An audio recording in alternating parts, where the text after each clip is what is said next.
Reparación de nevera Whirlpool. Aquí estamos enseñando una nevera Whirlpool aquí. Aquí estamos enseñando aquí. Esta nevera vino un técnico y hizo un corte en la nevera. Aquí estamos enseñando una nevera Whirlpool en el área de Guaynabo, Puerto Rico. Esos son los números que tienen que llamar para cualquier servicio en YouTube y Facebook. Aquí, reparación de nevera Whirlpool.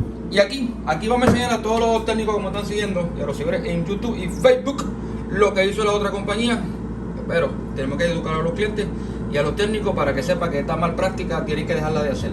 Este técnico puso un abanico General Electric, el 162, y este es el que lleva. Mire, para que usted no se deje engañar, este es el número del abanico que lleva y este fue el que le montó el técnico. Ese es el número que lleva, le montamos un producto de voltaje. La nevera, el técnico hizo un corte, cruzó el corte, nosotros tenemos la combinación para desactivar ese board. Pusimos un 480, un timing, cada 6 horas la nevera descarcha, desactivamos el board. Pusimos el abanico que lleva la nevera es eje corto y el técnico le montó un abanico G largo, míralo ahí. La nevera hizo un corte, le puso dos bimetálicos y la nevera por poco se prende en fuego. Para servicio especializado, usted tiene que llamar aquí a los expertos, al 787, al 379-5639 o al 297-1487. Recuerde que usted tiene que llamar al técnico certificado, que el técnico le enseñe su licencia, que la licencia el técnico la tenga, que su vehículo esté rotulado, que el técnico le acepte ATH móvil, Visa, Mastercard.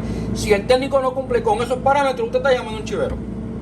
Llame al colegio del técnico, verifique si el técnico cumple con los parámetros, puede darle su nombre y su número de licencia para que sepa que tiene que bregar con personal autorizado.